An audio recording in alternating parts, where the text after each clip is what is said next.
गरदा उड़ा बता चली मचला लइकन में खलबली। अरे बाबू हाय गली में गरदा उड़ा बता चली मचला लइकन में खलबली। मारलेनी सेंट जब हम कम कौआ अरे ना होई खेसरिया के हाल हे गोरी तोरी चुनरी बझल कौआ जान मारे लहनाई लखन हुआ हटा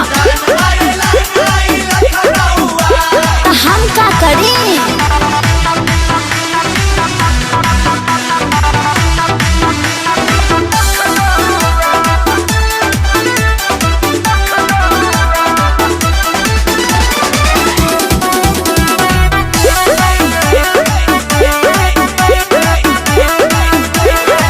कातिल जवानी फरहबी अदाबा एही पाया बाबू दुनिया फिदाबा। हुआ जवाहर हिले शहर बाजार हिले तोहरे अदा पमोने यो पे बिहार हिले साचो। अरे हाँ हो विद्या कसम कातिल जवानी फरहबी अदाबा लगता कि पिके आइना बड़ा जैसी पौवा।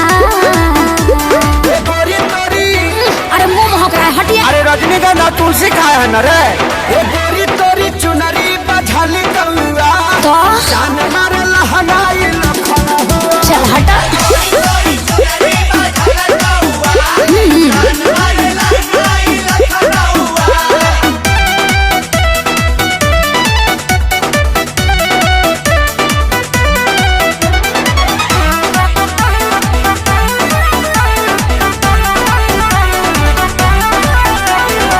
झुमका पर झारखंड बापा गलाइल पूर्वांचल के दिल नथिया पर आइल। तोहरा पर पड़ल बा नजर रंगा बाज के हरदी लगाहिले चिरई उड़न बाज के। अरे सब बुझाता पटना ले जाता का गनवा झुमका पर झारखंड बापा गलाइल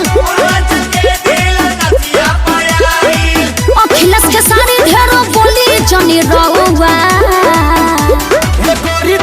अरे बुलाए का सोनू जी को श्यामो आकाश के बुलाला। चुप रहा हे गोरी तोरी चुनरी बझल कौआ का जान मारे लहनाई लखन हुआ। न मनबा अरे मुँह का। presented by Adi Shakti Films।